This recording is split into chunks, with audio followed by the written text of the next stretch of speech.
save your questions back there. Those people are educated on the petitions, and they're the ones that are going to be able to do it. With that, we'll get started. I'd like to call Mike Gardner up, Reverend Mike Gardner, to give us an invocation and the Pledge of Allegiance.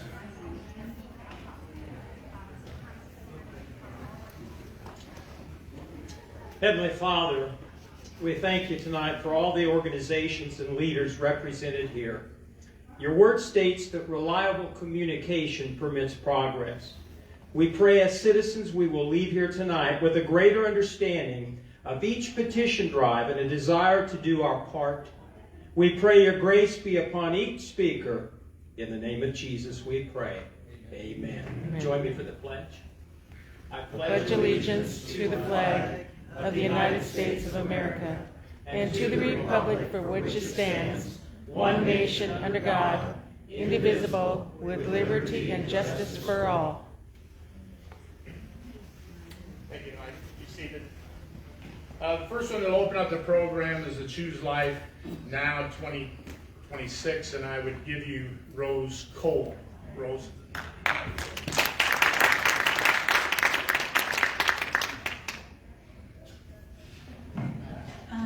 Yes, thank you everyone. Thanks for coming out. I'm here to represent Choose Life, and we are working to end abortion in Nebraska. Maybe you didn't know this, but Nebraska is a place where abortion is wide open legal, and people come here from other states to kill their children because it's easier to kill here than a lot of our neighboring states. And here's a graph of cause of death for all wars, foreign and domestic, compared to loss by abortion. And if you look at this, the numbers of people killed by abortion is so large that it makes every war we fought in, foreign or domestic, small.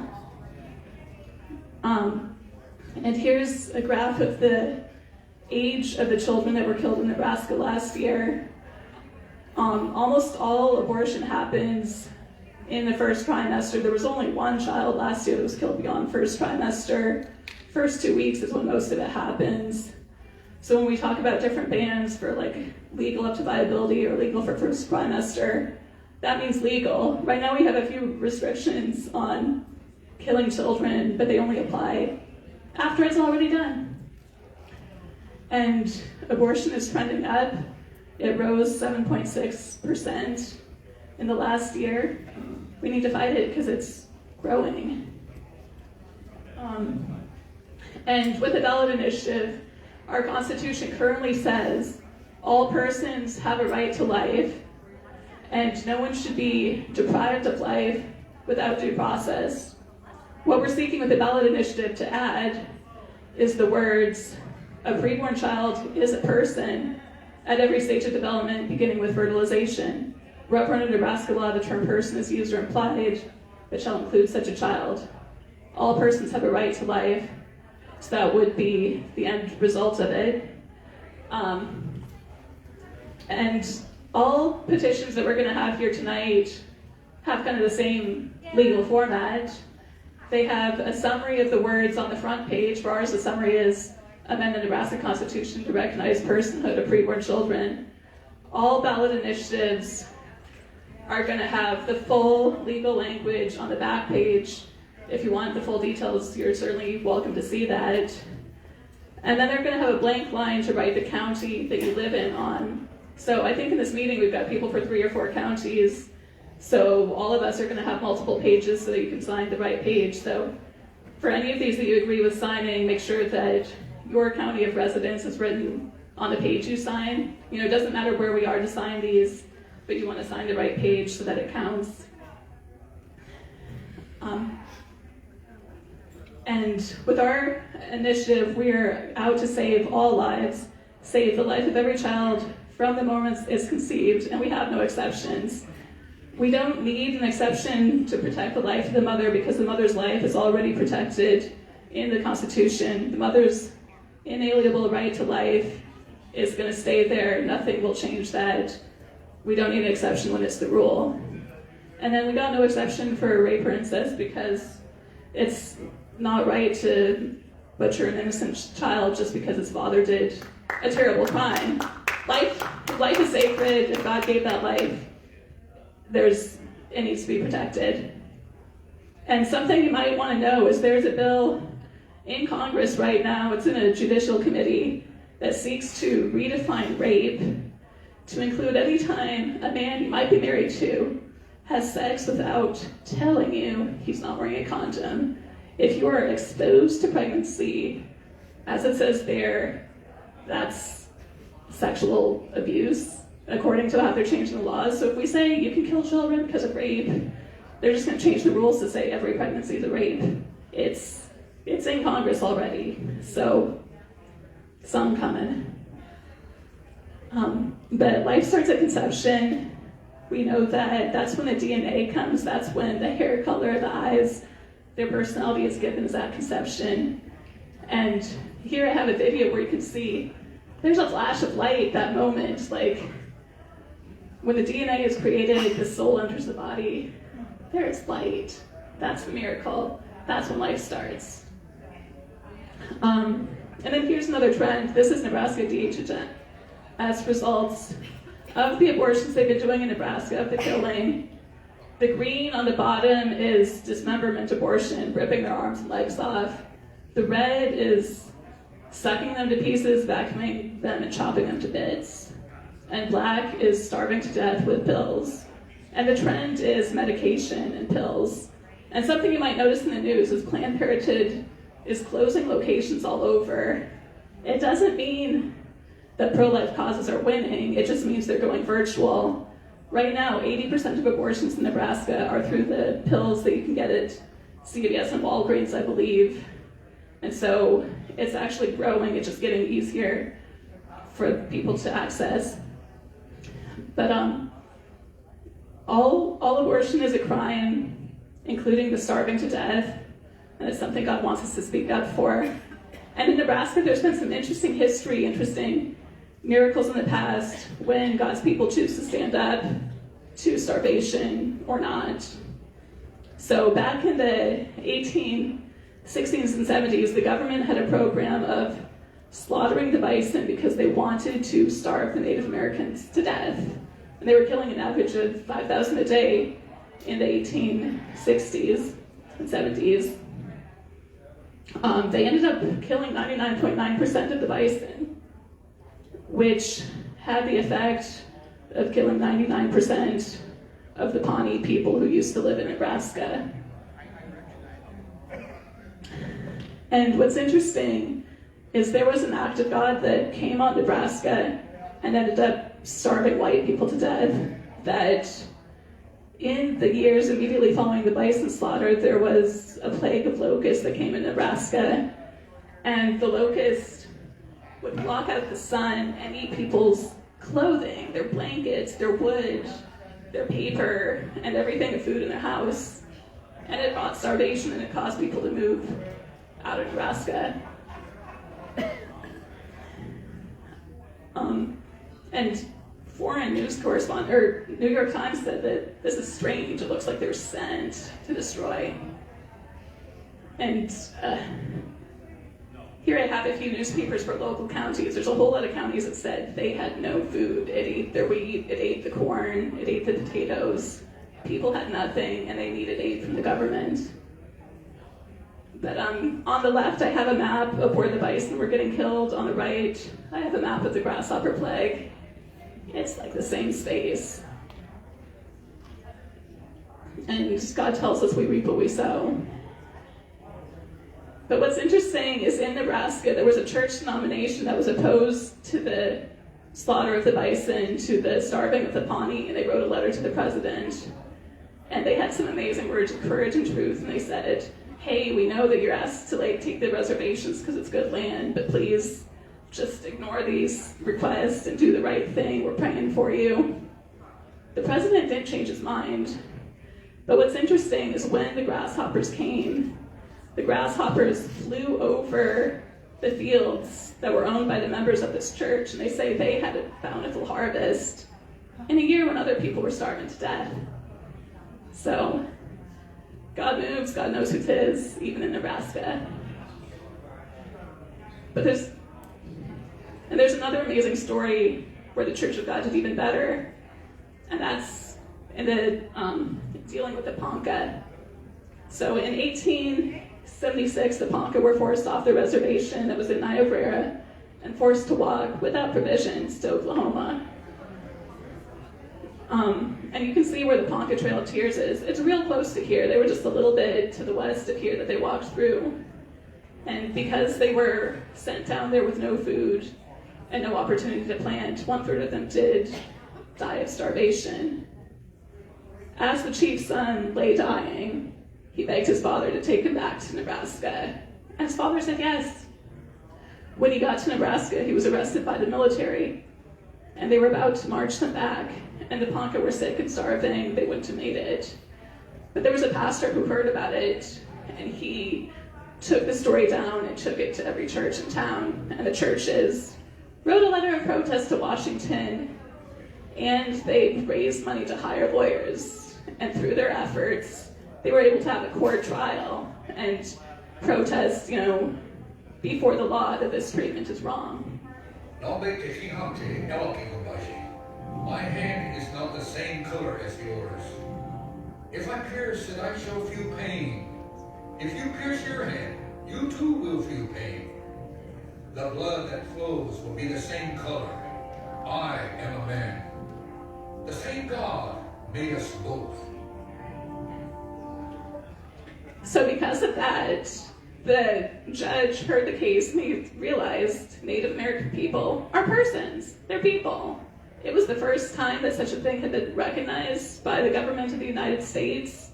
And while the government didn't like the decision, the Omaha court decision prevailed. And now we recognize the wrongness of racism so strongly that it's hard to imagine it was ever real. But the church is the one that fought and got that victory. And if you go to to this national capitol, in the National Statuary Hall, we have standing there to represent Nebraska, because that is probably the best story we have in our history, our best representation of who we are, the people that stood up for human rights, for personhood, and won. And, some people debate, should we do things incremental or should we get it done? But in the 1800s, there was slavery that was the law of the land. And they came out with this thing called the Missouri Compromise. We'll draw a line, and north of the line there'll be no slavery, and south of the line anything goes. And maybe they thought they could incrementally fix things afterwards, but every single legal decision that came after the Missouri Compromise was to expand slavery, up until you got the Dred Scott decision that said it doesn't make sense to have slavery in unslavery zones. They were just going to make it fully legal. But the church was sleeping on the issue of slavery until Nebraska was created as a state. And when Nebraska was proposed, possibly as a slave state, that's when the churches woke up. People started doing patriot groups. The Republican Party was formed. Before that, there were Whigs that were the conservatives. But because the church woke up after the Nebraska bill, that's how we created the Republican Party, got Lincoln as president, and ended slavery all at once. And so here's the verse we have to represent our initiative. It says, "This day I call heaven and earth as witness against you, that I've set before you life and death, blessings and curses. Now choose life, so that you and your descendants may live." Thank you very much. All right, I got it. Yeah.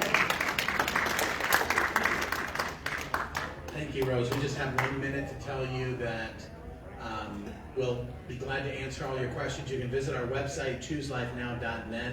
We're relying on grassroots support of Nebraska patriots with real Nebraska values to circulate, both sign and circulate our petition. So we're encouraging you to take this to your pastor. Maybe tuck it in underneath the other petitions that you're circulating. We're not going to be able to afford to pay people to circulate our petition, but we're begging everyone to go to their pastor, to start there, get the signatures there, extend petition packets there, visit our website, and defend these children. That's 10,000 legal abortions in Nebraska every year, 10,000 mothers, 10,000 fathers, and all the accessories to that horrible crime of murder of an innocent child in the world. Thank you very much.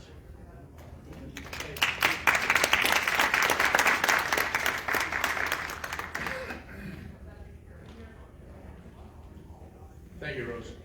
Next up will be the Epic Tax. Steve Jessen will be giving you information on the Epic Tax. I want to reiterate the fact that we're giving them an opportunity to tell you there's the organizations that put this together does not necessarily endorse anything, but we also realize that the people have a right to petition their government. So that, with that said, Steve Jessen, would you like to talk on the Epic Tax?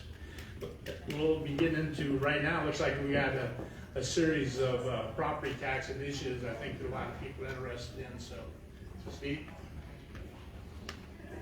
Thanks, Rick. All right.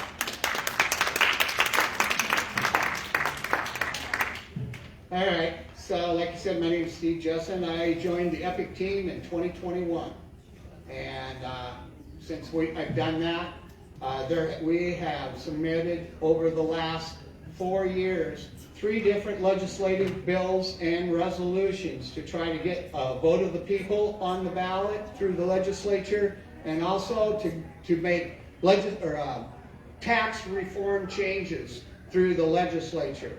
Never once have we ever gotten even a vote or even out of committee to do this. So this time we changed our philosophy.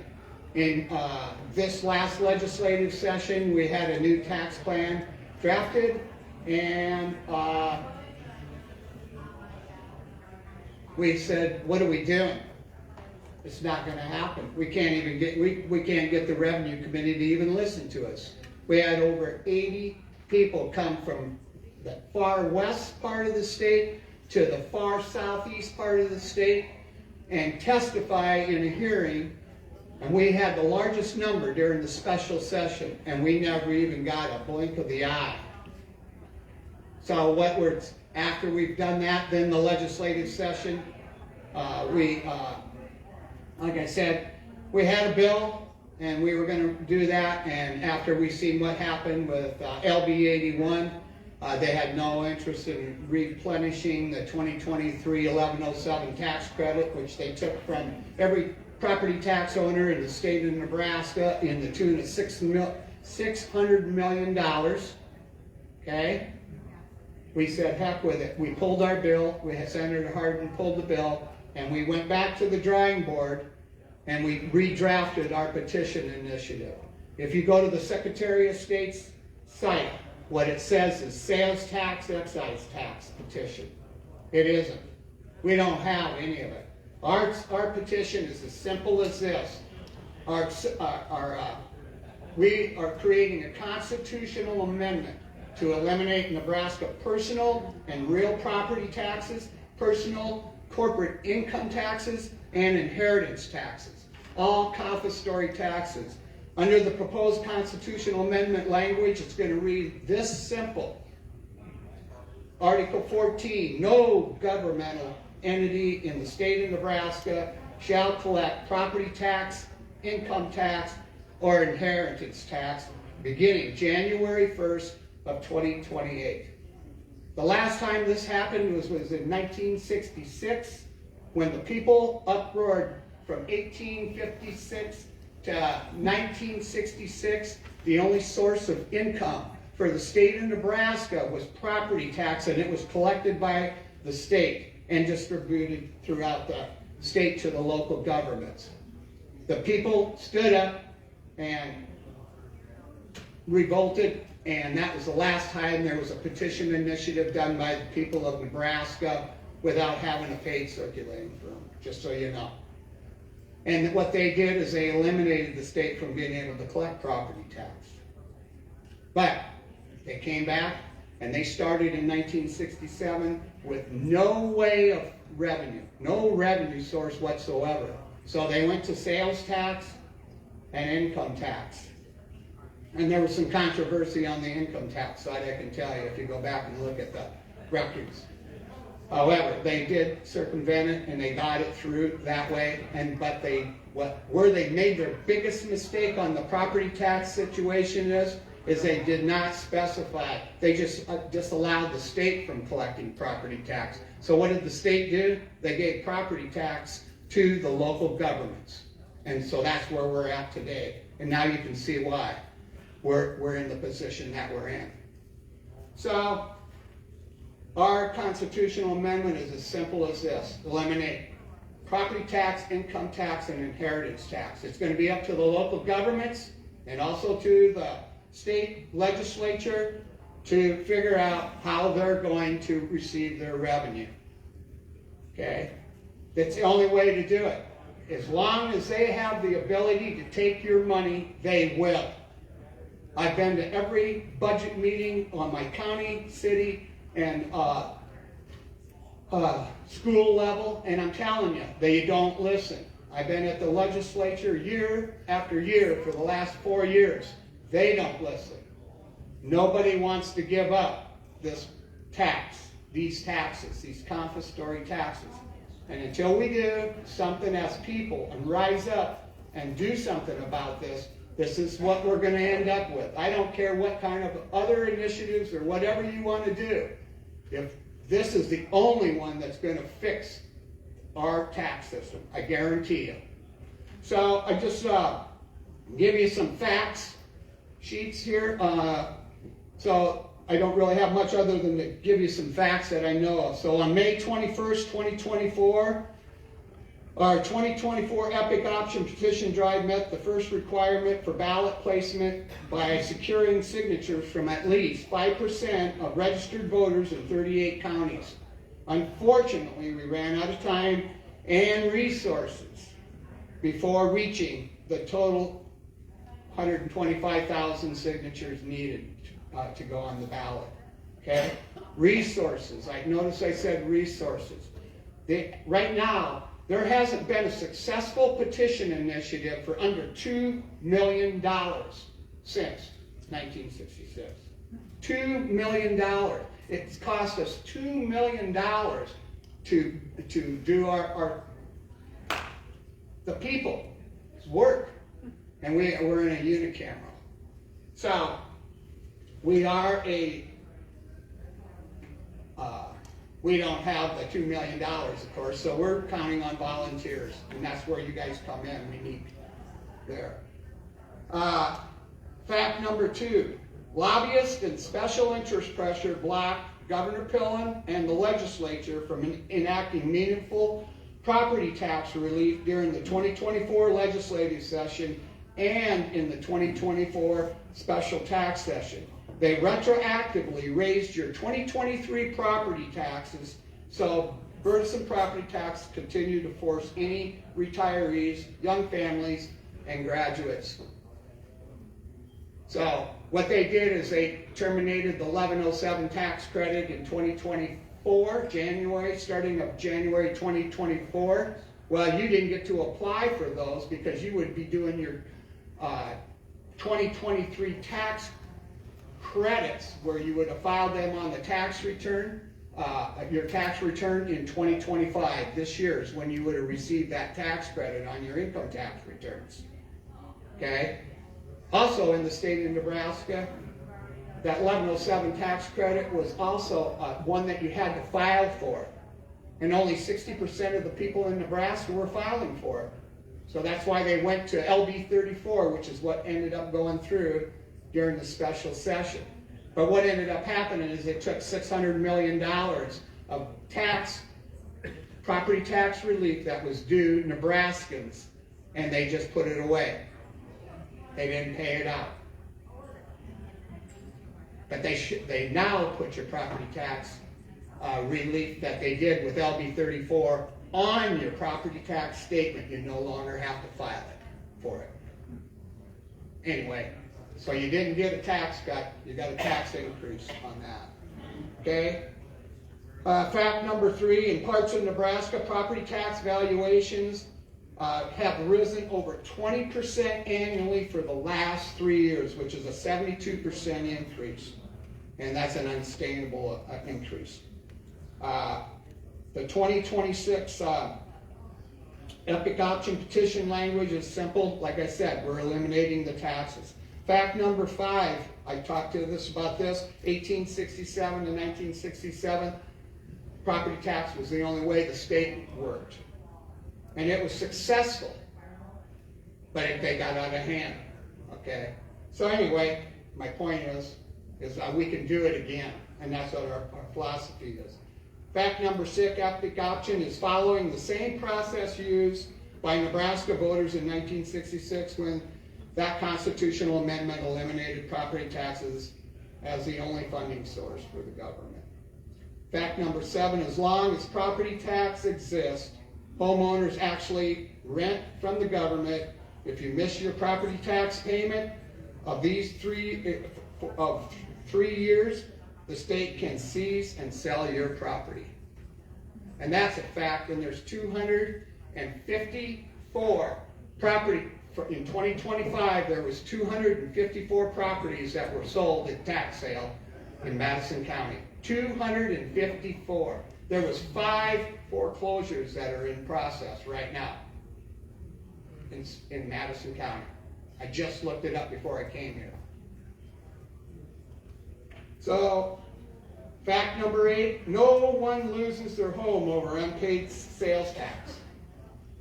So our legislature, we've showed them 3 different times how to get to fund the government in its entirety as it exists now through a consumption tax, a sales tax, excise tax, just like all the other states that I know of. South Dakota is 1/2 a step away from having EPIC in that state. Everybody moves to South Dakota because of property tax. They don't have personal property tax up there. You can go up and license your vehicles for $20 or $30, whatever it is. They don't pay personal property tax.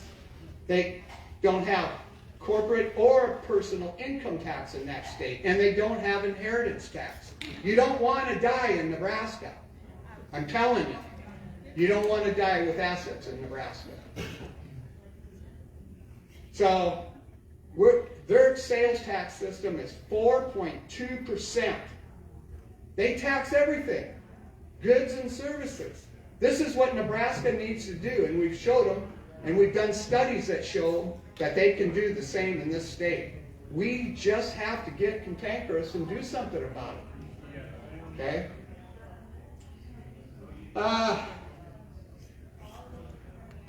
Other key information, just families have cut non-essential spending during tough times for decades, so the government should do the same. Government budgets and priorities, essential services, and eliminate waste and low priority services.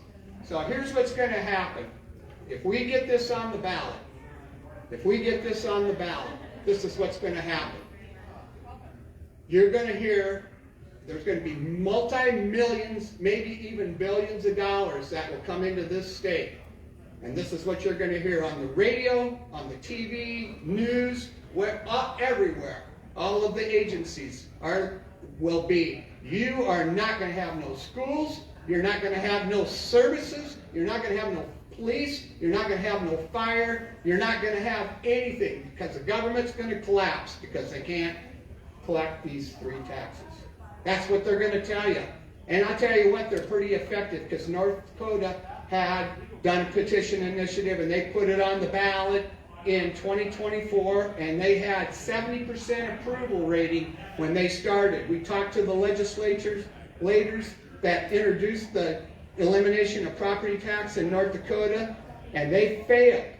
It failed. 67% of the people voted against eliminating the property tax because of the fear-mongering that happened. 1 minute. Okay. So, this is what to expect if we can get this on the ballot.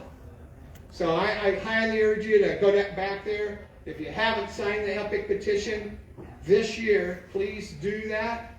I tell you, we have yard signs back there. We have handout information that you can read and take. The other thing is we are asking people to consider taking a couple of petitions with you and go out and get your friends and family to sign this. And if you can't do that, the other thing is like I said, it costs a lot of money to have a paid circulating firm, and we are going to have one in the cities, and we're working diligently right now on trying to do that. But it's $2.2 million to get 100,000 signatures in those cities right now. That's what the cost was. So if you can't help us with signatures, we ask you maybe to consider a donation of $250. If we can get 4,000 people, that's $1 million. 8,000 people, that's $2 million. You know, we're just looking for any way. The people, we have to rise up and take action. Thanks.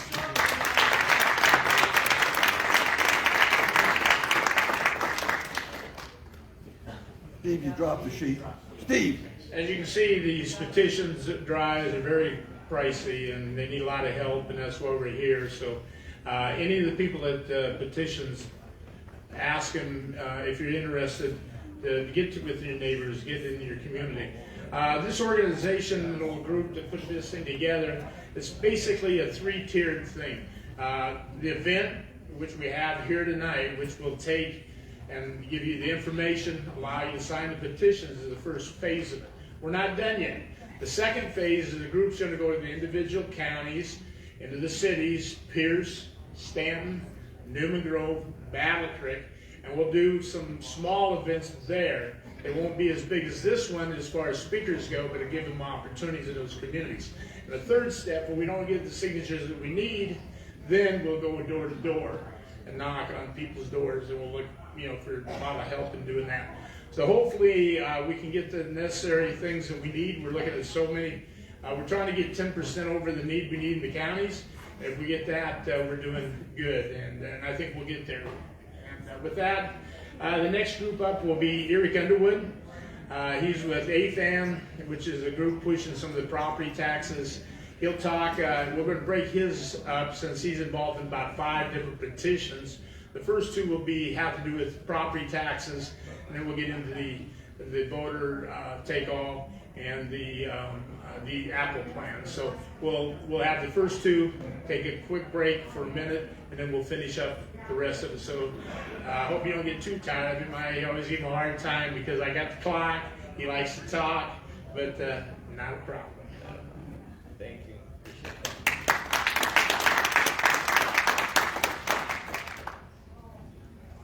All right, well, first and foremost, thank you so much for spending your Tuesday night here. This is, first and foremost, one of the main parts of AFAN's goal is the engagement that's occurring tonight. You're hearing a lot about property taxes, and I'm guessing that's one of the main reasons that you're here, although there's multiple things that Advocates for All Nebraskans are working for. My biggest question to start off with, to get to the point of conversations about petitions, when it comes to property taxes, I'm finding that there's 2 kind of camps when it comes to what they view property taxes as for. So I'm going to ask you a question. It's going to audience participation at this point. I want you to raise your hand if, when it comes to property taxes, is it the fact that they're taking more than you can afford, that the budget that you have in your household income, is that's where you're at a point going, you know what, we need reform to this? Or is it how they're spending the money, the 13 different property tax, or 13 different taxing authorities? So I'm going to ask a question. How many people are, you know what, I can't afford this anymore. So I get it that there needs to be some sort of property taxes out there, some sort of revenue for a government entity. But for me personally, property taxes are just too much.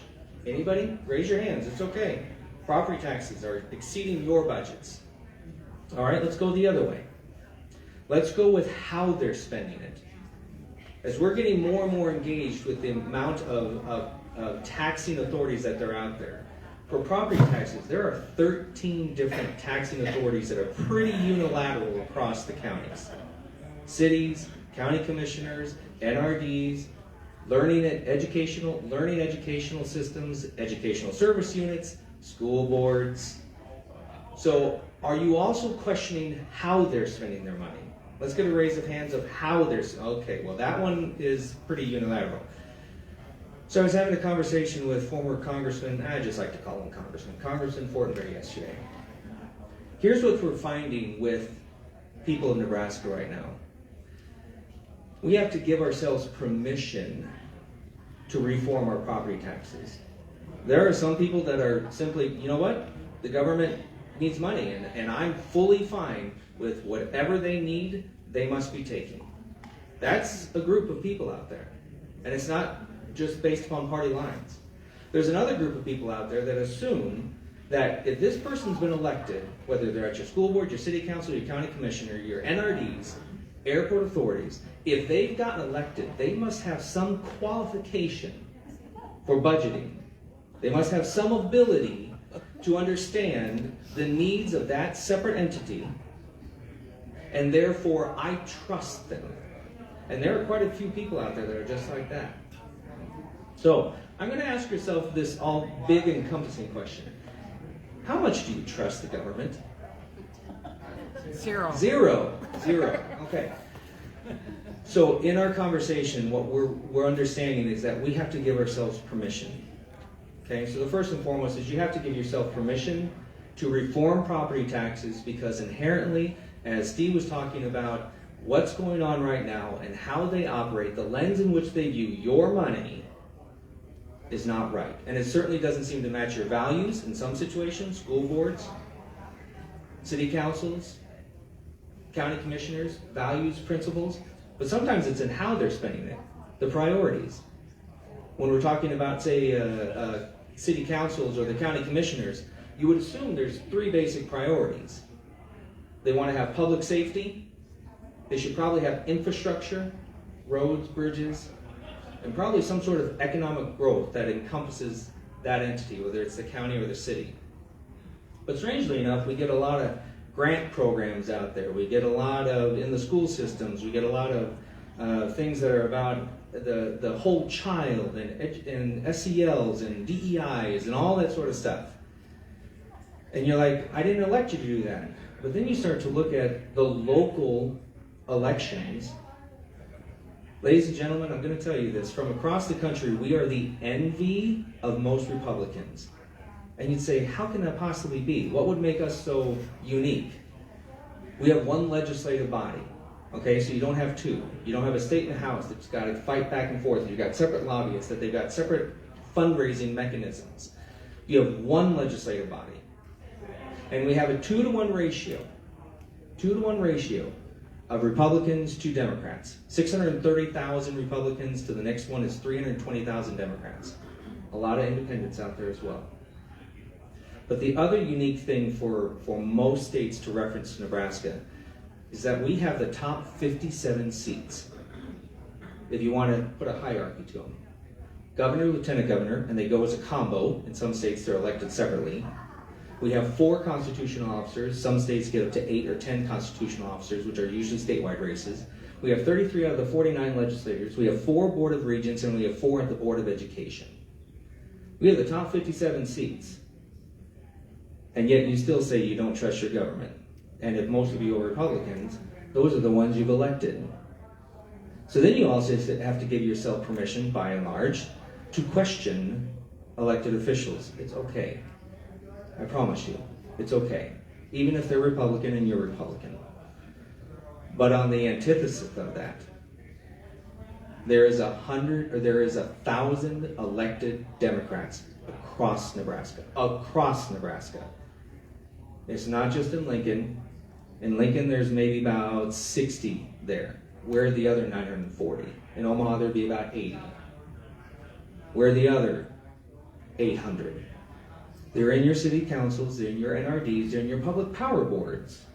The only political body that we have all Republicans, or that they're all Republicans, is the Public Service Commission. 5 seats, 5 Republicans. And the uniqueness of it is that there are some elected officials that are doing inherently one job. The county sheriff, engineer, governor, they have one job. But there's a lot of boards out there. City councils, NRDs, educational service units, county commissioners. And if they're not doing what you think they should be doing, then you're going to have to voice your opinions and principles another way. And so the last thing that you have to give yourself permission is it's okay for you to be a part of the lawmaking process in Nebraska. And you've seen this over the last several cycles here. Last year there were 6 petitions that made it to the ballot. There's 2 ways that you get to vote on something on the ballot. Citizen-driven ballot initiatives that get enough signatures that then go on the ballots. And as they've talked about in the 1960s, there used to be a more of an effort from the senators to put items on the ballot for you to vote on. In fact, in that 1960 era, there'd be about 16 or 17 different items that you could vote on in the ballot. And the way they do this, if it's a constitutional amendment, they draft a legislative resolution, takes just as much voting, 33 votes, and then 25 to pass it, and then you get to vote on it. So purposely, and I'll just summarize it, purposely, there are 2 of our petitions that are legislative resolutions sitting in their subcommittees that never even made it out of the committees. The 3% cap on the increases of your yearly valuations is a legislative resolution from Senator Anderson. Winner take all, the constitutional amendment version of winner take all, is a legislative resolution by Senator Dorn sitting on a subcommittee. They didn't vote it out, they didn't vote on it 3 times on the floor, and they didn't pass it by 25 votes. Never even made it out. One did. They passed one legislative resolution that's a constitutional amendment that you get to vote on in 2026. So you already have one thing you get to vote on in 2026. It's already done. No petition needed. You get to vote on whether or not they get 3 terms versus 2. They don't need any more. You laugh. Because you would say to yourselves, 3rd term, that means by the 9th, 10th, 11th, and 12th year is when somehow what occurs? Better understanding of who elected you and what they wanted? More Republicans there?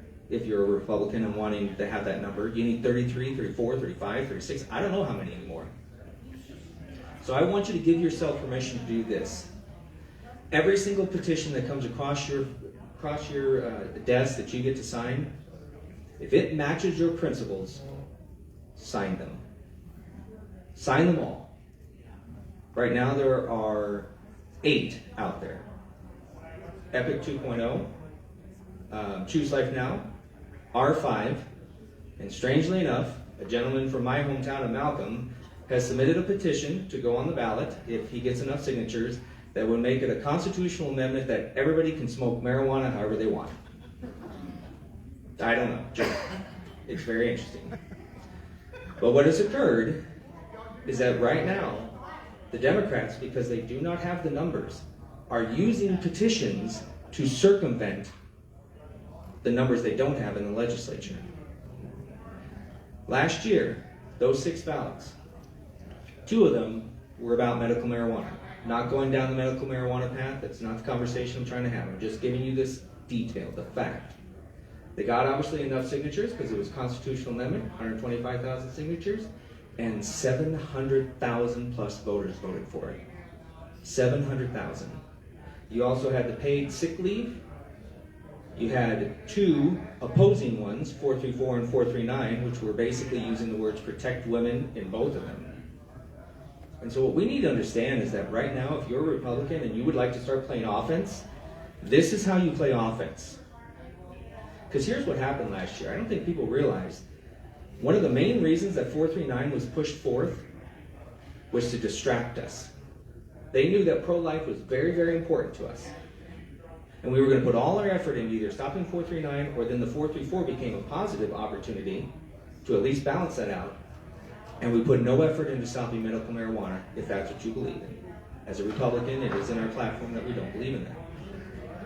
We put no effort into stopping the paid sick leave, so every single business now has to create a paid sick leave model, and it will cost them money to do so. So in the end, that's where advocates for all Nebraskans, that's where the necessity came forth. I was the chairman of the Republican Party for almost 3 years. I've made national as well as statewide relationships. I've been very blessed with that. God has put me in a lot of different cities and met a lot of different people. But at this point, for Nebraska, with the unicameral design, you can either elect those folks there, and I encourage you still to do that, but when they are unable or unwilling to move your principles forward, then sign a petition. Put it on the ballot, and let's make the voice of Nebraskans be heard. So again, I encourage you, sign every petition. I believe in 2026, petitions principles are on the ballot. Because if you're a President Trump fan, you don't get to vote for him again in 2026. In fact, we have a real concern in 26 that we may not have turnout. If principles are on the ballot, they will turn out. So, I'm going to start with the two tax ones and move forward. When it comes to property taxes, it is the most regressive tax of all. Sales tax, at least you have a choice in what you buy, how much you buy of it, and whether you want that price. You don't get to set the rate that they tax you at, but you get that choice. Income tax, again, you don't get to set the rate, but at income, if you want to increase your income, you could. If you want to get 2 jobs, you can. But with property, if you want to live in Nebraska and enjoy the good life, you have no control whatsoever. Somebody else is choosing the valuation of your home, and somebody else is choosing multiple somebody else's, are choosing the multiplier. Property taxes at its very core is simply that. Somebody's determined the value of your house, and the property taxing authority is taxing it by a rate. And Nebraska is number 4 in the country, maybe number 3 in the country, with ever-increasing property valuations and seemingly no reduction in those levies, that's the term, the levies, to offset them. And as all of you have already indicated, once they get their money, it doesn't seem to be matching your principles there and how they spend it either. And all of it is your money. What allows them to tax in Nebraska is our state statutes. We have a constitution, and then we have the operating manuals of the statutes. Statutes have to be constitutional. You get to change both if you want to, and you get to change both of them through petitions if you want to. Our first petition, and I'll just simplify it, it's amending state statute 77-201. Currently, your residential and commercial property are taxed at its full value. If you have a $100,000 home, they get to tax it at full value. However, already in state statute, agricultural land and horticulture land is taxable at 75%. So we already know that at some point they've chosen to tax it at a lesser percentage. Doesn't matter what the levy is. If you have a $100,000 farm, the levy is multiplied only by $75,000. So the design of our first petition was to cut those both in half. We had to make them unilateral. Your residential and your commercial property and fixtures would now be taxed at 50% of their value. Full value, half the tax. And agriculture and horticulture would go from 75% down to 37.5%. It had to be the same all the way through, as well as the fairness made sense this way. The other problem is your school bonds. School bonds are happening everywhere, and this is in a preface to all the efforts you're putting into property tax reform, because they're really concerned right now. Currently, property taxes, when it comes to school bonds, full value on your residential and commercial, but they multiply agriculture and horticulture at 50%. So if you have a school bond, whatever rate they're at right now, they're only able to tax 50% of the value of your agriculture and horticulture. This would also be dropped down to 25%, a 50% reduction. That's what the first one is. The first one is dropping the taxable amount of your property by 50%.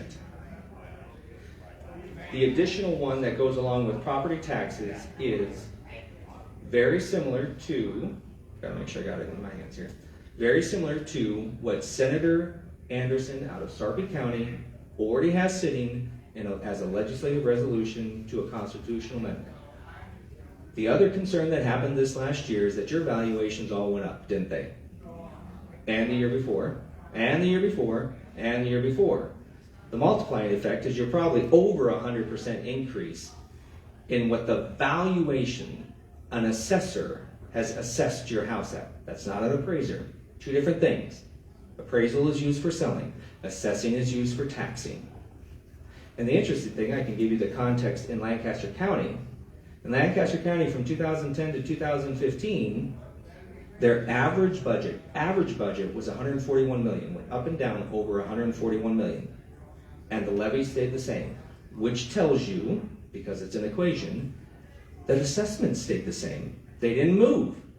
But what happened in 2015, leading into 2016? Elections. And they had consequences. Different assessors, different budgets. And all of a sudden, by the time you hit 2020, in 5 years, without changing the multiplier, the levy stayed exactly the same, 27 cents. They went from averaging 141 million for their budget to over 200 million. And now they're at 300 million. Same amount of people live in Lancaster County. It has not increased dramatically by that much. But the valuations have gone up and the levies have stayed the same. And again, giving ourselves permission, you would say to yourself, well, they must need it for the services. We have no more county sheriffs. The roads and bridges have only been repaired because our county engineer is that strong of a person. But otherwise, everything else is just spending your money. 141 million to 300 million to operate a county that inherently has a city almost entirely within it, which gets property taxes itself and sales tax. And they needed 160 million more dollars. And even worse, folks, when you go into their budgets, what you don't see is the one page that tells them how much their investments are. Investments, not for retirement for the fire and the police. Investments, rainy day funds, they call it. In Lancaster County, there's over $100 million in CDs and mutual funds for rainy day funds. I don't know what that rainy day fund's going to be for. I don't know what rainy day would ever impact a county. They're taking your money and they're making 3 to 4% off of it. So at some point, this reform that you're all fighting for had to come to a head. And I think it will in 26. 2 minutes. Thank you. And so in that situation there, you're looking at one size county, all of them have investments. And you say, well, what if we have something come up? Like what? COVID? They all got money to take care of it. What if we have building destruction or a bad windstorm? They all have insurance. Did you know that? The same insurance as you have, and they have better rates. They also have multi-county agreements that if one county needs more money to handle something that was destroyed, they can funnel the money over and then pay them back at another time. There is no rainy day that a county or a city or an NRD will ever need. But that's your money. So here's my point. When it comes to the property taxes, and I would talk about Epic first and what happened last year. Epic was attacked. It wasn't just the fact that, as they explained, we didn't have quite the infrastructure and need more money. They got the 38 counties at 5% had threshold. They also got attacked. They had $500,000 go against them. They were just trying to raise money so they can go get the signatures for 2 petitions. A Republican consulting company was paid thousands of dollars a month on noepictax.com and nonewtaxes.org. So part of this goal is that I believe last year the reason that they were attacked was they were the only sole tax reform option. There comes a point where you have to overwhelm the system. And part of the thought process this year when it came to the 50% cut in the taxable amount and the 3% cap, which matches a legislative resolution that's there, is we have to overwhelm the system. Because right now that system is working against your voice. So we believe by having 3 separate property tax reform petitions rolling, at some point if they start to fight all 3 of them, you can say, you just don't want property tax reform, do you? I encourage you, sign all of them. Ours will take in effect January 1 of 2027, and when EPIC passes, the legislature of 2027 will rewrite laws so that it goes into play in 2028. Ours gives you instant property tax relief in 2027. And in 2028, EPIC and every plan that needs to happen for EPIC will have had a year to get calculated out. So we're going to take a pause at this point because that's a lot of taxes and a lot of numbers, and I can explain more, but Rick wanted to make sure everybody could get a bathroom break or get some more from the bar. Dan would like you to read the verbiage so she doesn't have to read the verbiage on everything. Gotcha. So when it comes to petition gathering, if we read to the body here the subject or the object language, then you have the opportunity to sign these if you want, and nobody back there has to read them individually to you over and over and over again. So I'm going to read these to you, so we've gotten that out of the way, these two. And at that point, we'll take a break, and then you can have more time to discuss back there with us, or we'll go on to the next one. So the first one is, sorry, I'm looking at the wrong one here. A constitutional amendment that limits the annual growth of property tax bills for individual parcels to the lesser of the state's total general fund receipts, or 3%. The lesser of general fund receipts, or 3%. The amendment aims to provide property owners of Nebraska with predictability and protection against excessive tax increases. The 50% reduction one, sorry, I had them over in case I had questions on the actual language. Reduced by 50% the taxable valuation of real, agricultural, and horticultural property by amending section 77-201, which is inherently a revised statute's cumulative supplement last revised in 2024, and to repeal the original section with this new language. Did everyone hear? All right, so at this point, you are free on those two to sign them, and we will move on to the next ones after these short words from Rick. Thank you, Rick. If you want to take time, we got 3 topics to cover yet. There'll be about 10 minutes each, so about another 30 minutes of speakers. If you want to take a break, if you want to go to the restroom, the bar is open, and start feeling free to sign petitions also. So we'll be back here in a quick 5 minutes. We'll start right on time. So we'll look for you back here. Thanks a lot.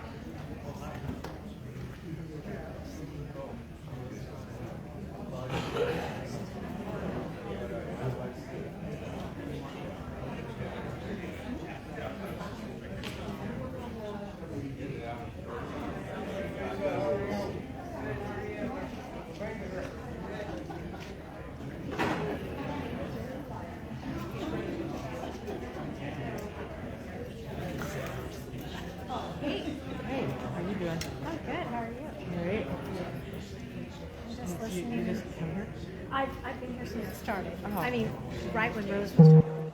Yeah, and I just sat down because that's what I have not had a chance to hear everything in its entirety. I mean, I know about Petition, Epic, but the other stuff. So I'm going to drive 2+ hours. I'm going to sit and listen. I'm not here to socialize. I'm here to learn. But I am here to say hi.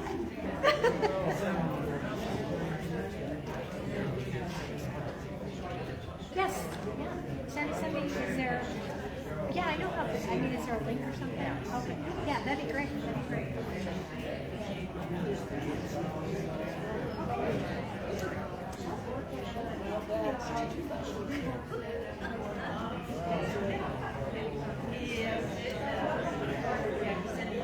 Take my time with that.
With their families, they know.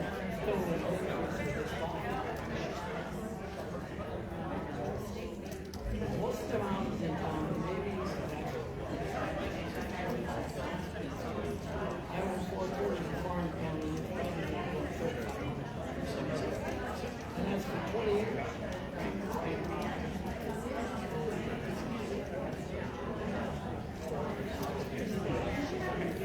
Yep, I sure did. This is just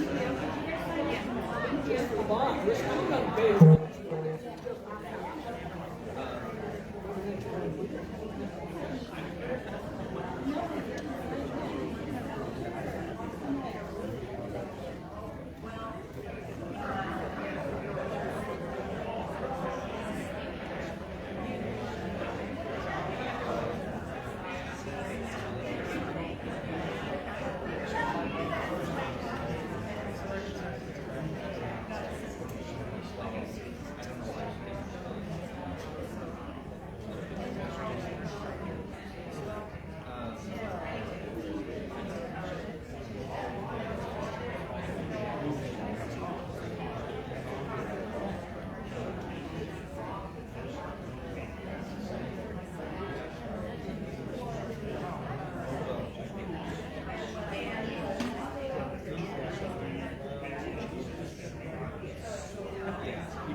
All right, if we want to get back together again, we'll get started here.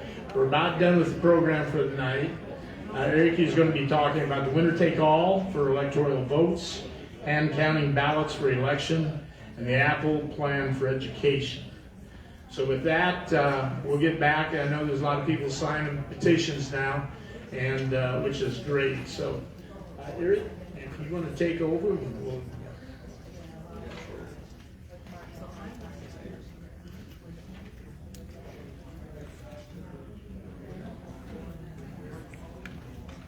All right, so I wanted to continue on with what we believe AFAN, one of the necessities out of it. How many people got a pink slip this year? Yeah, everybody.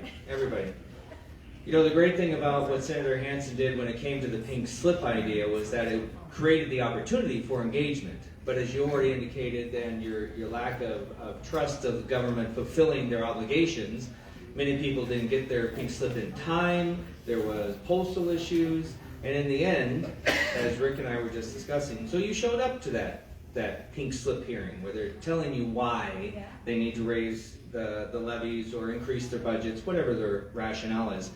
And overwhelmingly, people will say, this is hurting my family, my farm, my business. And so you're showing up to one of these taxing authorities. All of them have to submit this pink card so you know about it. And really you feel like your voice is falling on deaf ears. You're basically told, if you don't like it, find somebody else to run against me, is the way it is. And so then you have to say to yourself, when you look at the 13 different taxing authorities, so basically you have to show up to all the city council meetings, county board meetings, school board meetings, NRDs, educational service units. You have to show up to all of those meetings for your voice to be heard. And even worse is if you've elected a Republican, your assumption is that the principles are being followed through with. Fiscally responsible. Those sort of concepts to them.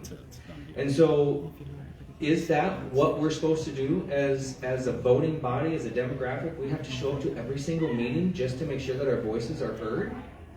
You know, there might be something important that would come up, and I would sure want you to be there. But then also you're tasked with, you're told you need to show up to Lincoln during the first part of the year. You're not doing anything between January and April, are you? January and May?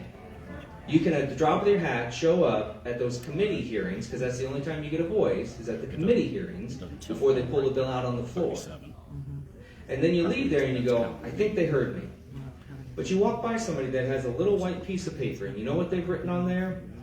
some information to some senator, and it's being sent into that room, that little white piece of paper, and that senator comes out and goes talks with a lobbyist. And your voice is all gone. And they are very happy with you driving 2 hours away and never hearing from them again. But you could send another email. Maybe you could call them. And if you're their constituent, they might listen to you. But then if you don't show up, then you get the message, well, I guess it's not important to you anymore. So how many times do you need to keep showing up? I thought I elected you once, and elected you based upon what you put on this little palm card or the thing I got in the mail. I elected you because you said you were going to do that. And I don't mean to disparage all of them. And I don't mean to disparage them as one entity or all the time, because I know many of them. I have every single one of their cell phones. I contact them, I communicate with them, I build relationships with them, and there's some really good people out there that are fighting for the will of the people. I promise you that. I've had enough meetings to know their heart's intentions. However, those type of people are outnumbered, and inherently, you're outnumbered by dollar bills that go to Lincoln and control a lot of the outcomes. Your education lobby, I wouldn't worry too much about Farm Bureau. I believe those are pretty much well-based there. Insurance companies, those lobbies, the realtor lobbies, they have a lot more power than you do. And so the only way that you're going to ever be able to take this power back is what AFAN believes in wholeheartedly. Your voice. Through petition. And that's why our simple message when it comes to all of them is that you are literally one signature and one vote away from this happening. There's no other step that occurs beyond it. You're not electing somebody in hopes that over 4 years they can then lobby each other enough to do it. Because once they get there, the lobbying begins. And whether it's amongst themselves or those who have the money who help get them there, unfortunately, the dollars seems to be more important than the vote you gave them. And frankly, folks, I just don't want to play that game anymore. I don't. Because we have the numbers. Clearly last year in the 26th election, when 60% of the people voted for President Trump, there is a unilateral mindset of how to run the country. What comes first? America, Nebraska, Madison, Norfolk, they should come first in all things. And what is that entity? The people. So I believe the problem that comes through property tax reform has been the lens that they're viewing this from. And here's the circular conversation they're giving you. The problem is all at the local. It's all the city councils, all the school boards, they're the problem. And so they need to fix it, and you need to help them fix it by electing somebody different, do it differently, okay? But then when they get told, here's an idea from Epic or ours, or here's an idea, what do you think? Well, where are you going to come with the money? Where are you going to find the money? Where are you going to find the revenue source for them? Well, wait, I thought you just said the local was the problem in the way that they're either budgeting or how much money they're asking for. So if you're already indicating that they're not doing it right, then why is the lens with which you're viewing this solution that you've got to find all the money? And how could you ever view property taxes from the 13 different entities as a one-size-fits-all?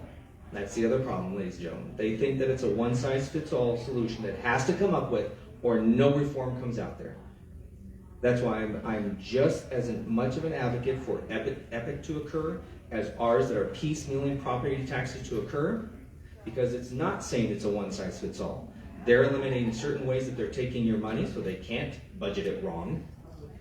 And we're putting through a piecemeal opportunity that occurs before Epic does. Irregardless, you should have the voice.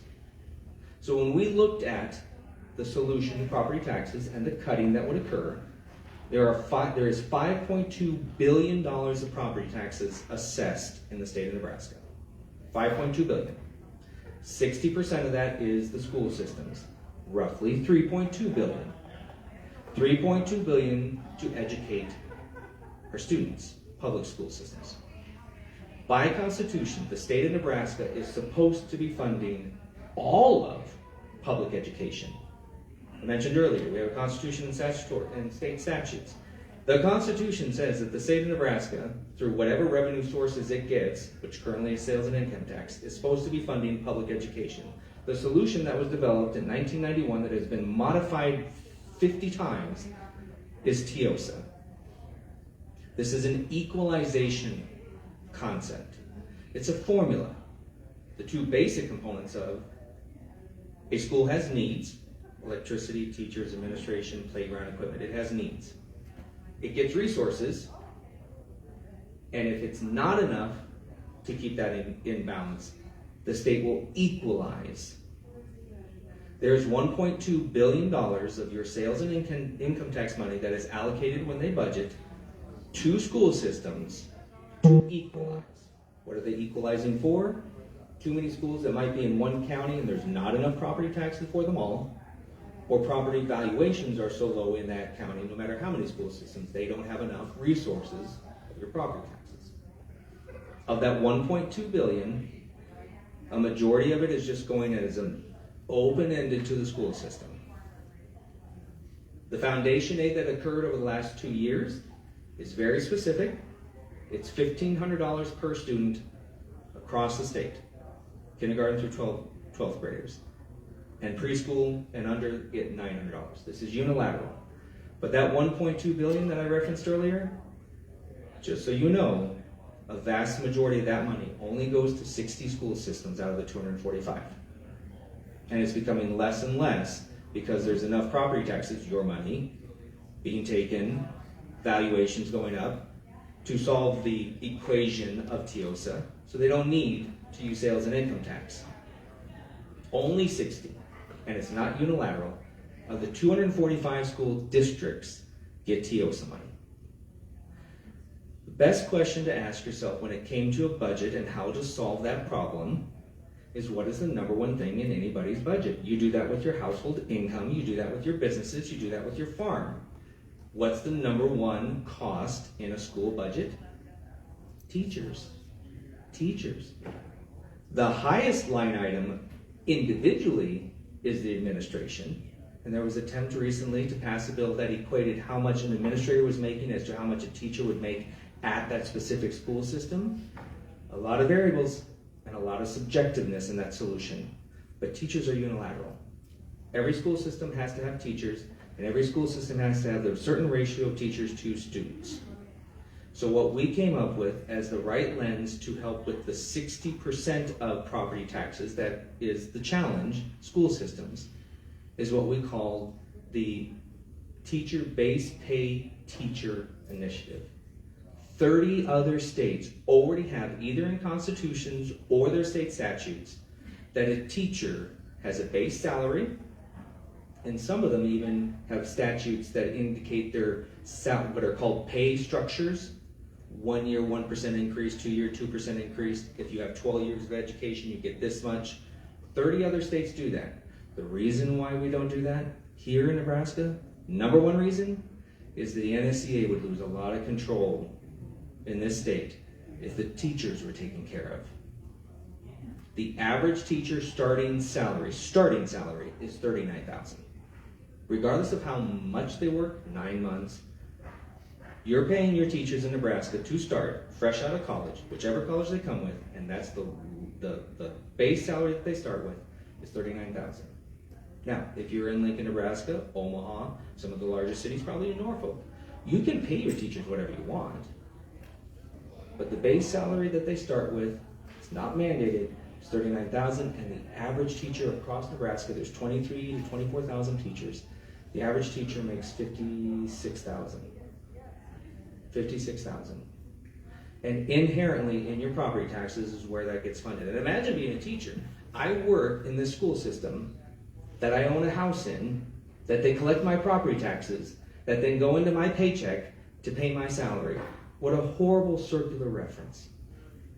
So what this property tax, or what this petition for a base teacher salary does, is it's going to do two things. It's going to require a $50,000 base pay for teachers, which means, when you look at it in the positive light from this, that means you're going to get a $50,000 teacher starting, no matter what the age is, starting in Valentine, Nebraska, in McCook, in Lincoln, in Omaha, they are required to be paid $50,000. It's also then a requirement that the state pays the school. The teachers remain an employee of the local community, but that $50,000 is paid for by the state. And when you do the math, TIOSA has $1.2 billion that's being only given out to 60 school systems. When you take $50,000 times 23,000 school teachers, it's $1.2 billion. So what happens in the TIOSA formula is the needs and the resource part gets totally thrown out, to the point that you don't have to do any equalization. The $1.2 billion that is equalization to 60 school systems is no longer needed that way, because we're already paying teachers, and they remain an employee of the school system. And the reason why this is so important, twofold. One, teachers need to be told that they are important, that they matter. Two, if you want to get rid of the NSEA and their influence on all of Nebraska, you probably better find the thing that they have the most influence over: teachers. So at this point, moving forward, yes, the school system will have 50% of its property taxes cut, but the state of Nebraska will have just paid for 60% of their budgets, which is teachers. Sometimes it's 65%, sometimes it's 55%. And there's nothing that changes inherently within the school system. If you want to pay the teacher $80,000, fine. The first $50,000 is paid for by the state, and you have to find the remaining $30,000, which you already get. About 12% of the funding to schools is federal, then property, and then the equalization, when and how it applies. So we looked at the lens of school systems being impacted the most because they take the most property taxes, and what was the major solution that also did the most amount of good for what we believe all Nebraskans should want to aspire to, and not having lobbyists outweigh your vote. If you pay the teachers, you've taken a lot of that lobbying power away. So when we looked at this together, we created what was called the Apple Plan. And that's inherently why we called it that. It's still the 50% reduction, but it's also the base teacher as a plan. There are still inherently separate petitions, and yes, it can seem confusing with all of these out here, but I want to give you context.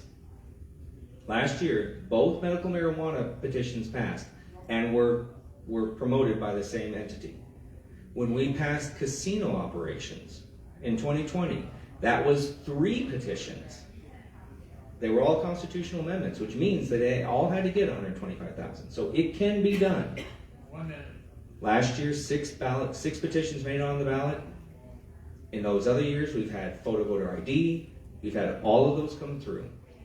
We believed in the political stretch of how we can promote these. You create a plan.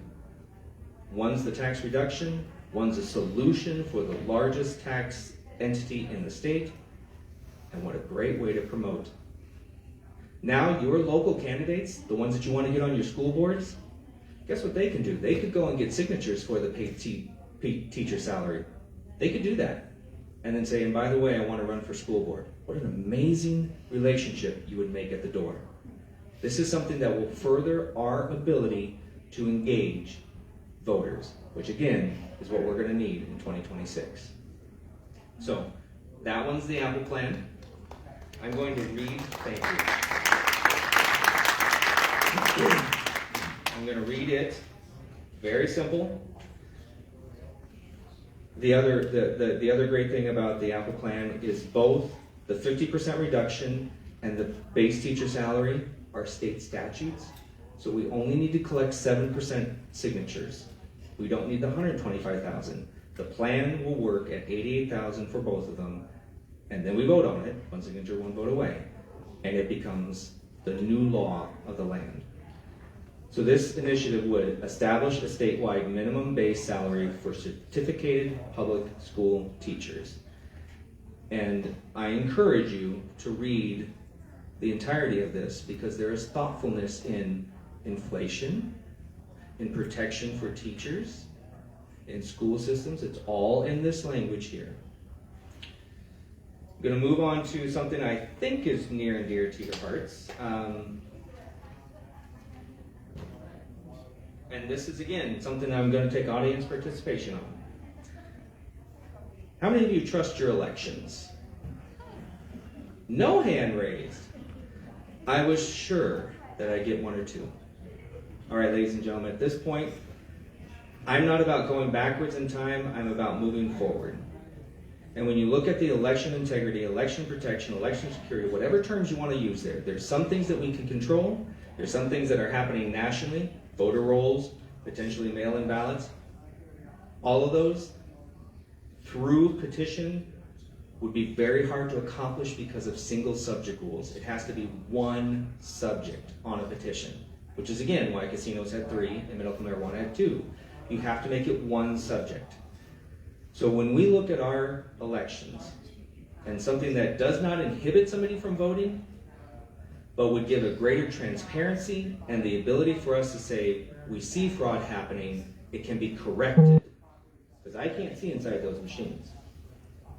And I'm not even going to go down the path of where they come from, who owns the business, don't care. Eliminate them, and the problem is solved. Yes, inherently we're going to have challenges in drafting the way that we can count ballots, but there's a lot of organizations that are out there that are doing this. And they've got the preparation. In fact, at the state party, we did it, where we had Dana and a few other of our election integrity subcommittee brought in and trained 60 people how to do hand count ballots. Did you know that France, Netherlands, Canada, United Kingdom, all hand count their ballots? France is 48.8 million people. I don't know the breakdowns of political subdivisions. I don't know how many times they have to count them. But we are the most ideal state to lead on this. In our primaries, we have never counted more than 350,000 ballots, except for 2020 when there was 422,000. And we've never counted 1 million. So don't anybody, they use these big terms. Property taxes is billions of dollars. There's no way you can solve that. Ballots are millions of ballots. We have never counted more than 900,000 ballots in any presidential election and roughly 800,000 in the gubernatorial years. Again, except for 2020 where we counted 955,000 ballots through machines. Regardless, this is a very simple petition. I'll read the core components because I think this is key, but I want you to understand the thoughtfulness that went in this. I've worked with our election subcommittee, the people that have put a lot of effort in understanding the other states. And when you look at one thing, you can put your thumb on and say, I made a difference in Nebraska's elections. I agree with all the other methods out there that we should address. Voter rolls and immigrants that are not supposed to be on them. The way that they can get signed up. I agree with all of that. But pick one thing that can have the most important impact that also doesn't give the opposition, you're not letting somebody vote. Everybody can vote. But we're going to count it by hand. And that machine is gone. And so our Constitution says that all elections conducted within the state of Nebraska for federal, state, and local offices and for all ballot measures shall be conducted exclusively by using paper ballots. I want to be very clear on this. This petition is not mandating paper ballots because we already are. All language in Nebraska indicates we have to have a piece of paper that's fed into a machine. Even if somebody has to push on the buttons because they're disabled, it spits out a piece of paper with all of its markings and it's pushed through a machine. We are already a paper ballot state.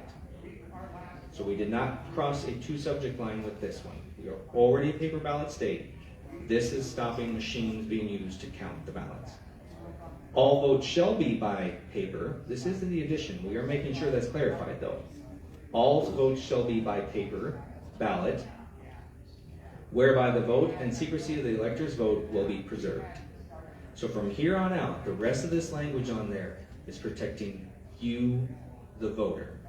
It requires each voter shall provide with a physical paper to be marked by the voter, and such ballot shall constitute the official record of the voter's intent. All ballots cast in any election in the state of Nebraska shall be counted by hand. Vote counting devices are prohibited, not calculators, vote counting ones. Hand counting shall be conducted in a transparent manner, open to observation by the public and designated election observers in accordance with the procedures established by law to ensure accuracy and prevent fraud. And I'll give you another perspective of when we had to change our election process. Back to that 2020 election time.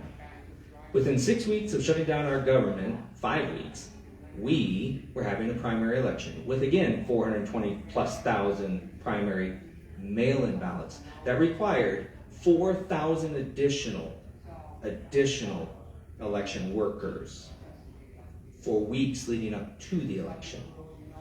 In-person voting was obviously very minimal, so you didn't have as many there, but we already employed and managed the paper of 4,000 mail-in ballots that also had to be authenticated for their signatures. Remember that. Voter intent and all that had to be handled one ballot at a time by a person. So do not let anybody say we have never been able to do this. And it was done in 6 weeks without guidance. I mean, there was national guidance probably given to our Secretary of State, but regardless, we changed our entire election process in 6 weeks because we had to. This will require a year's worth of planning. Not require, it gives the opportunity for a year's worth of planning. The legislature is involved. They will produce procedures for the design and the printing, produce for training and certification, produce for the safe storage and the proper chain of custody. I know that's a great word for us all. Procedures for the recount and audit. And I've always wondered, if the machine is the trustworthy, but yet we audit it by hand counting, and that's the verification if the machine was right or not, why don't we just start with hand counting? Penalties for the violation and these changes, ladies and gentlemen, will have to wait until July 1st of 2027 will be the impact of it. Because you've got to pass it in November of 2026, and this gives them the first legislative session to enact the parts that they have to do. But once you pass this, Nebraska will be the first and the leader in hand counting ballots. So I hope you sign this one. I will read that language for you. And then if you believe that that's something that's a principle of yours, I encourage you to read the entirety of the petition. But its object, the reason we're doing this, constitutional amendment to require all elections in the state of Nebraska to be conducted exclusively using paper ballots that are counted by hand. One subject change to the way Nebraska does our elections, we will count them by hand.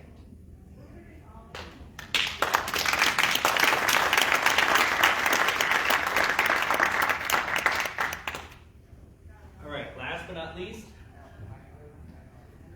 what is famously known as winner take all.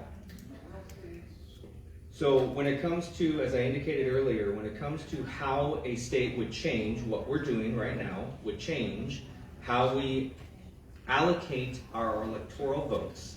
It can be done one of two ways.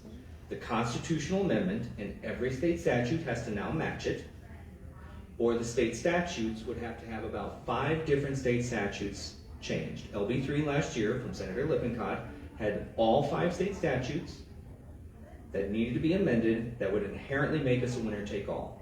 It's not just saying you're a winner-take-all, because there's subsequent other things that happen within the party. We elect people to represent those electors. There's language, again, operational manual. The state statutes are the operational manual of how the state party produces those elector representatives. That needed to be changed. There's language in there that needed to be changed. If you pass the constitutional amendment, they have to change all of this anyway, because it now will be conflicting the Constitution. This petition is exactly like another legislative resolution. Remember that reference. Legislative resolution, where if they voted it out of the committees and then voted on it, you could be voting on this in the ballot anyway. But they didn't do that.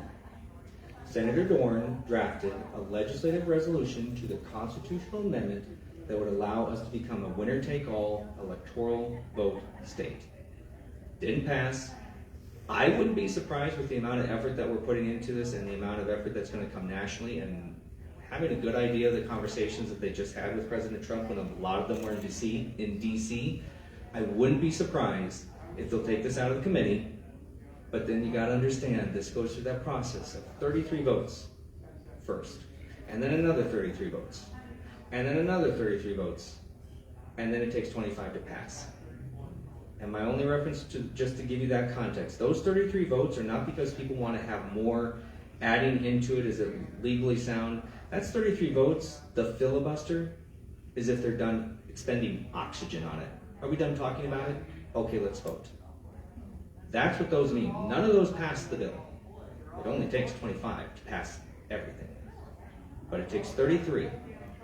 And at some point down the road, if you have questions about that number, I'll give you a context about 33 versus the veto versus what Nebraska looks like. It's an excessive amount of votes to be able to move it to the point where they could vote on it for 25, just to be honest. So this would amend the Nebraska state constitution to implement a winner-take-all system for awarding electoral votes, which Nebraska was until 1991. In 1991, a subsequent change happened to our constitution, and then state statutes had to be modified to match that. Does anybody, and it's okay if you don't, this isn't a test for later on, does anybody know who brought forth that bill? Nope. But you're going down the right path. So before we have a context of whether or not there's a rural element, an urban element, what about the voting population, shifts in demographics, I want to start with how I view things. In politics, nothing is by happenstance. When there's a bill passed, there's a reason for it. Now it's hopefully because it's your will that they're trying to fulfill. LB 115 was passed in 1991, drafted by Democrat Senator Diana Shimmick out of Lincoln. Diana Shimmick, that name's come up recently. Anybody know why? The McCook Ice Detention Facility, known as the Cornhusker Clink. The state of Nebraska is being sued right now, currently by a political action committee known as Nebraska Appleseed, and one former state senator, Diana Shimmick, who is 84 years old, living in Eastmont Retirement Home in Lincoln, Nebraska. Why is she involved? I have no idea. Oh, you're right. The name brings it forth. Maybe whatever she's advocating for or against must have importance. So we're going to ask this Diana Shimmick, who's 84 years old, living in a retirement home, to put her name on the lawsuit to the state of Nebraska. And so that's to hold off the transition of the McCook Detention Facility and becoming an ICE detention facility. So I'm asking you to first consider, before we go down any path of numbers or anything like that, voter registrations. Do you think Diana Shimmick matches your values right now with her lawsuit against the state of Nebraska? And further, do you think Diana Shimmick, a Democrat from Lincoln, Nebraska in 1991, had Republican principles in mind when she brought that forth? Nope. So let's start with that premise. 2 minutes. She needed 33 votes 3 times, got it, and it passed 25 to 23. Let's take another premise. Do you think that Democrats are a lot better at being on the offense than we are as Republicans? How many of you know Charlie Kirk? Yeah. Charlie and I had some really good conversations about this, and you see a lot of this messaging in his videos. We are bad at being on the offense.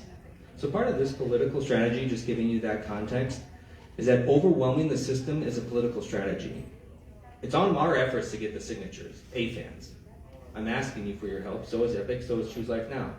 But if you want to overwhelm the system, then put your principles on the ballot. And Charlie, when we last talked in May, he's like, I love this, I'm all on board.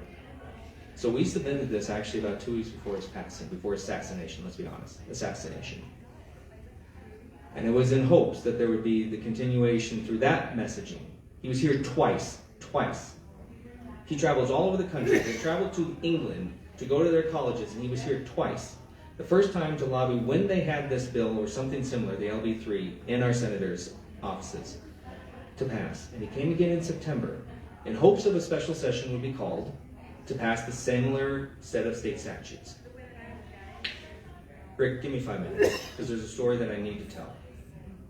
5 extra minutes, thank you. So I was in a real quandary as the chairman here, because I'm being told that they got it. They'll get it done, don't worry. But if I hear of anybody making any ruckus, any grassroots making ruckus over winner take all, I need to let them know. And the them, I don't know who all them is. I'm just going to be honest. But there's a them out there that wasn't wanting this to be done. And you want to know why? Because there's no money involved.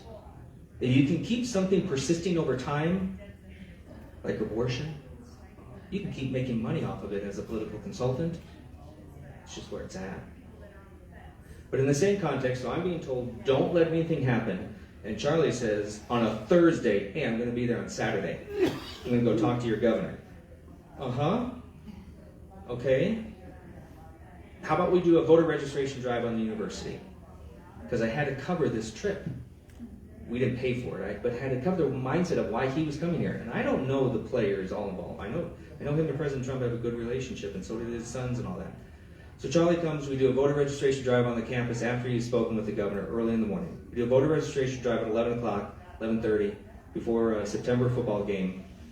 And he says, all right, I'm supposed to find the one senator. He came here with the opportunity to give that one senator anything they wanted after President Trump was elected. Like 4,000 opportunities of Deputy Secretary of Agriculture, you name it, anything. But I'm supposed to find this one senator, and this other senator is then supposed to get me to this one senator. I don't know what to do. I said, well, let's go back to my restaurant. I own a restaurant in Lincoln, Nebraska. Let's go back to my restaurant, get some food, and you can then have a home base to figure out where you're going to go. And Charlie loves football. He loved the Oregon Ducks. So I call as I'm walking from campus down to my Haymarket restaurant. Hey guys, I need a table in the conference room for a quiet spot. I need the Oregon Ducks game on, and I need lots of water because we've been out in the sun.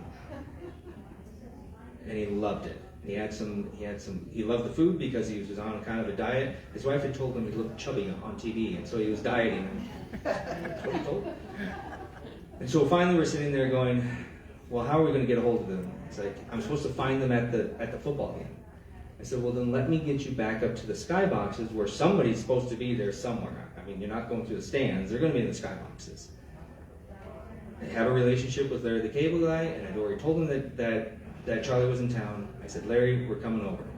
So we walked back through the crowd, a sea of red.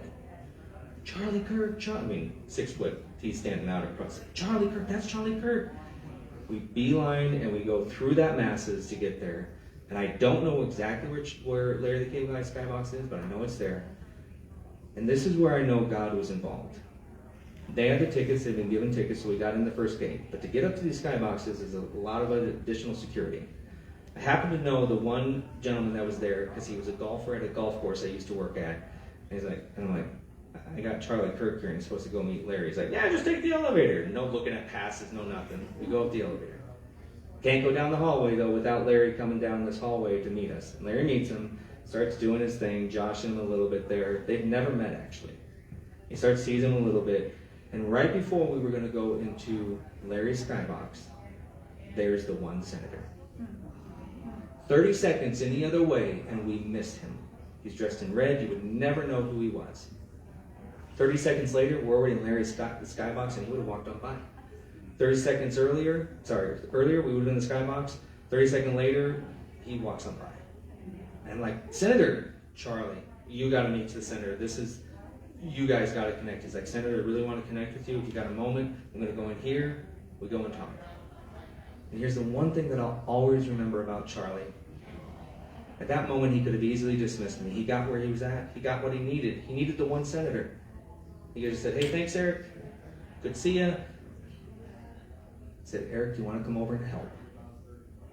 Like I could be a part of the negotiation process. And I know him well enough at that point, but not well enough. He didn't have to say that to me. And I said, no, I got to get back to my restaurant. And Larry's standing there, well, I'll come on over, help, let's get her done. He's like, no, I got this. So I walk out, talked a little bit with Larry, and as I walk out, he's sitting in a nice chair with the senator and having that conversation. Charlie didn't need to do that. Charlie didn't need to put that much effort into President Trump's win.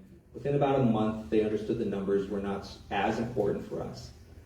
But the one thing he told me when we were sitting in my restaurant, sitting there having lunch, he's like, Eric, We've got to get this done, not just for President Trump, but this would actually be really good for Nebraska because you have everything here. So when I told you that we're the envy, it's not just other state chairmen that have told me that. It's not just Republicans. Charlie Kirk could see the political layout of Nebraska and go, you pass this, Democrats no longer have any power in your state. And from that moment on, you will be the shining example of Republican political drive. So he had that vision. So I'm going to leave it at this. I guarantee you that Diana Shimmick had no great intentions for Madison County, Pierce County, or Stanton County Republicans when she passed that bill in 1991. She also was on the redistricting committees. That's coming up a lot, isn't she? Isn't it? Redistricting. She was on the 1992 redistricting committee and the 2002 redistricting committee that redrew your lines. Not only representation of your senators, but also your Congress. You remember you were in CD3 at one point. Now you're in CD1. Take that same situation to CD2. Washington County has been all 3 congressional districts, 1, 2, and 3 over the last 30 years. A line is a line, folks, and it's drawn by people, not you. I've watched the process. When we're coming to the point of representing Nebraska on the national level, the one time we get that opportunity in the presidential election, why would we give the opportunity for the Democrats to have 20% of our vote? CD3 is never at risk. CD1 is rarely at risk, not even a chance. And in the last 80 years, since 1964, there's only been 3 times that we've lost CD2. But what's coming into this state is the effort to get that. And that's affecting your school systems, all these ballot initiatives. If that little prize is no longer there, I'm trying not to speak for Charlie. I'm just knowing that these are the conversations we took the road down because I was the chairman. We gain so much more, and there is no risk. I know this one is pretty hot for a lot of people, and Rick, if they have questions on this, I feel like let's give anybody 5 minutes, 6 minutes to just ask a question on winner take all, how that changes anything. I'm an open book. And if you don't want to ask in front of everybody, you got our emails, forallnebraskans.org. All our petitions are out there. Become a petition circulator, as Dan is doing in the back there. Help donate. We will need to print these. I agree with the EPIC's concept that it's going to take $1 million to $2 million, but sometimes I wonder if that's been a purposeful metric so that the way the people never do it. Because printing, this one piece of paper that gets me 20 signatures costs me 16 cents. I can get the 125,000 signatures for about $3,000. What's the other $1 million going for? To pay people to go get them. And last year, the 434 one that went through started petition gathering in April 1st of 2024. They had 91 days and they got 136,000 signatures. That's 1,500 signatures a day. So it's possible if we work together. All right, thank you guys.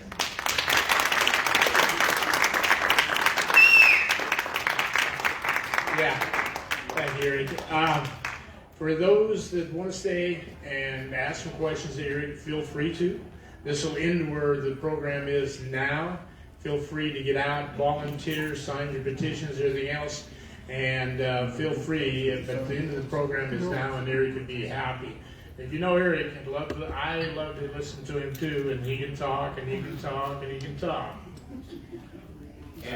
And talk. Which is why he always timed me as the Secretary of the State and has a big screen on, you have 30 seconds left. I love you, man. I know. With that, thanks for everybody for coming out. Thanks for trying to make a difference. We will make a difference. And with your help, we're going to be successful in what we're doing, and I have no doubt. And I think we're getting pretty close to some of those numbers, at least a third of the way there. So if you want to stay, ask Eric. I'm sure he'll love to talk.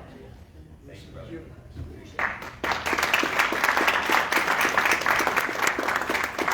And I would say, to be fair to the other tax proposal ones, because it's not a panel up here, With that one, I'll take those offline, but if you have anything about the teacher salary one, which is kind of it is part of the Apple plan, the election one and the winner take all, I feel like it's fair to everybody. I could answer those up here, but with the property tax ones, I would do those individually off the stage. Does anybody have any questions about the teacher salary one? I think everybody was in line with the hand counting. There didn't seem to be any questions there. And lastly, the winner take all. Any questions there? Who was the senator Who was the senator that what? that was coming down the hall that was going to make a deal with Charlie Kirk? Senator Tom Brand. And it didn't happen. And it was really tough because I don't know the truth as to what I was told that, well, no, it was that senator, no, it was that senator, no, it was that senator. And I guess, I've seen politics enough now. There's a lot of cover that seems to happen out there. And one thing that Charlie was so focused on was the truth. I'm tired of playing cover when it deals with our principles and our state's future. Let's just get to the truth. That's what Charlie always aspired to. And get engaged. Be engaged. Do the work. If we want to be, I'm Charlie Kirk, go get a signature, take one of these. Take one of these. Put the effort into it. And you're going to be better off because of it. That's what being Charlie Kirk really is. Because your principles, you can speak all day long on those. I know you can. You do online, and you try to when you go in front of the senators there, or the city councils, or the county commissioners. But at some point I think you're all just exhausted. You're exhausted. I understand that. We need about 2 more years, and specifically some of these, if you solve this problem in 2026 and certain elected officials are put into position, man, you're not going to have to fight as hard. I promise you that. So that was your answer. I'll be honest with it, and people know it. So, But I still don't quite understand the situation. What was he going to put him in a position in the federal government? Is that it? he was able to offer the relationship to President Trump, assuming President Trump wins. And when he retired from being a senator, if he wanted something, that was the conversation. And this happens all the time. Look at how many appointments he just got through. Those are just the top people. They have 15,000 deputies underneath those as well. Because what you're trying to do is figure out why somebody has resistance to it. It's either through logic and common sense, some sort of maybe local reason why, or maybe it's because they just want something. And in the end, if we're concerned about President Trump, I don't know what exact position, I'm just making a reference to it. If we're concerned about President Trump and all that he was going to bring with him, the execution of what he said he was going to do, which is what makes him so great, I'm going to tell you what I'm going to do, and I'm going to do it. I'm just going to do it. If that was a huge risk, and we were that one vote, I think offering him one of these undersecretary deputies, something like that, would be worth it. But I don't think Charlie got told the truth as to who really it was either. I could see in his eyes and just the group text message was like, Eric, we kind of gave up on Nebraska. I said, don't do that. Don't give up on us. We got this petition. It's coming. We're going to time this right so that our advocates group will do one at a time so each one can have its son, and we're not trying to fight 5 battles at once when we do a press conference. And then we're going to put the work in Nebraska to fix these things. He's like, all right, I'm all in. So, yes, ma'am. Going back to the teachers thing, Yep. paying them $50,000 from the state. You said the state would pay them the $50,000. State would pay, it's what's called a block grant. And you hear this term all the time, a federal block grant, a state block grant. That block grant, paid quarterly, that's the other thing. So there's always a cash flow, is paid directly to a school system for the amount of teachers and the amount of students to fulfill the foundational aid component. Because that is taking care of the teachers, that's about 60% of their budget. And the student per pay, that $1,500 there, is a decent amount of money as well. You'll find that all school systems, we did some analysis. Aurora Public Schools was able to, and you have a really good superintendent there, just letting you know. He's like, I can take my tax levy from 71 cents down to 34 and still operate my business, the business of being a school. You see, and that is inherently the other challenge here. Where and how these taxing authorities can tax, it's a range. In state statutes, again, operation manuals, 0 to something. Okay? I heard President Trump is trying to move the education down to state level. So there won't be, like, they'll do scholarships and things like that at the capital, federal. So that 12% that the federal used to give to the states is not going to be given anymore. It's going to come out of our pockets because it's going down to the state level. The scholarship thing is a component to whether or not you want to have the school choice reference. That is what that's dealing with. When it potentially is eliminated, there's another revenue source that they're still providing, and those grants are all taken care of at the school level. The state doesn't get the money and then portion it out there. The school is the one that applies for the grants.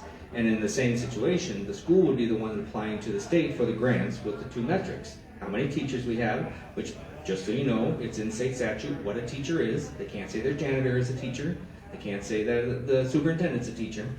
And obviously the amount of students that are there. And every quarter, that number can be adjusted to match it. The Board of Education, our Board of Education, would plan all the laws. Thankfully, this board is the best board we've had. They would plan all the policies and the procedures to make sure that that's implemented correctly. That 12%, I don't think that's going to be impacted, but in the end, when you look at what a school is, the business component, here's the budget. If you've taken care of 60% of the budget and you cut the property taxes in half, there's a win-win in this concept. We may not be able to impact, even with the election one. I don't know if mail-in voting is going to get taken out, but I couldn't put it into one petition, so let's do what we can, is my reference there. I don't know about the federal usage of that money. I'm just worried that the teachers union, once we take that money, we promised it to be all $50,000. Now we're taking it, we're getting into their money. We're going to try to find a way to get back and get more. For the, as far as using the 50,000, Yeah, they're using the money for. you got to remember at this point the 1.2. You're right. The 1.2 billion that's in TIOSA is already allocated. It's already done. When you pay the teachers, TIOSA becomes obsolete. So there is no new taxes that need to occur from this. 1.2 billion is in TIOSA to 60 school systems. This is now 1.2 billion to all the school systems for the teachers' base salary. They may be paying a teacher 90,000, but the first 50,000, which again is 60% of their budgets, are now paid for.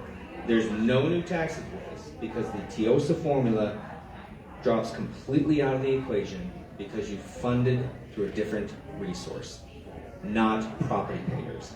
That's the biggest thing that comes with that. I'm just worried that they're trying to find a way to get some other income coming in. Well, they will. They'll have the school system raise their levies all the way up to the max amount. School systems are allowed to go from 0, the bottom, to $1.05, with other subsequent pennies that they can do there. Lincoln Public School was making an announcement how great they were, going from $1.11. I don't know how they got there, but they got there. $1.11 down to $1.07. See, we lowered your property taxes. That will be, actually what you're seeing right now is the NSEA's, I believe, going through a lot of the school systems to get the school bonds pushed. That would be my estimate, because it's locked in. And it's a financial obligation of the school system at that point, regardless of what we do, whether it's EPIC or whatever. At this point, that school system is obligated to the guarantor of that 15, 20, 30-year loan, which is what a bond is, and the people are on the hook for it. That's why I think they're pushing this, I mean, to be honest. So, any other questions? All right, y'all. It's been a great Tuesday night. Thank you so much again.